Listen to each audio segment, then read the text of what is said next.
Isang bagong silang na sanggol ang inilibing ng buhay sa bukid sa Pangasinan. Ina ng sanggol, arestado.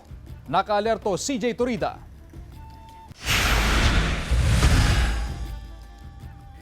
Naalarma ang ilang residente ng Barangay San Libo, Bayambang, Pangasinan umaga noong Martes. Isang residente ang bumisita sa kanyang mga taniman na sibuyas at mais sa lugar nang mayroon siyang mapansin sa kanyang farm. Ngayon may nakita silang blood doon sa portion na lupa na sa may maisan. Siyempre, nagtaka din at parang naalarma yung may-ari. Agad daw ipinaalam sa iba pang residente at sa mga opisyal ng mga barangay ang insidente.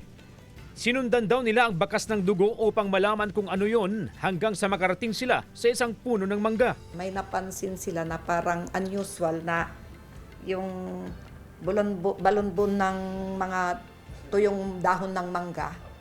Kaya yung tinignan nila. Kumuha raw sila ng stick at inalis ang mga natuyong dahon hanggang sa makakita sila ng paa. Kaya ibig sabihin, bata kasi talagang, tapos parang may naririnig daw sila na parang umiiyak na aware sila na tignan yon. At doon nga na, nung tinanon nila, nakita nila bata. Ang residenteng si Danny ang mismong nag-ahon sa sanggol mula sa hukay. Nun inalsak, inikal-ikal kura may dalin, yudulong to, tandya sungo to, isang kunatan impaibatik. Buhay pa raw ang sanggol pero nangingitim na ang bibig na puno ng lupa pati ang kanyang ilong. Dinala sa ospital ang sanggol na isang babae pero kalaunay nasawirin. Nagtirik ng kandila at nag-alin ng dasal ang ilang residente sa lugar kung saan nakuha ang sanggol. Tukoy na at hawak na ng mga otoridad ang ina ng sanggol. Sinisikap ng GMA Regional TV 1 North Central Luzon na makuhanan siya ng pahayag.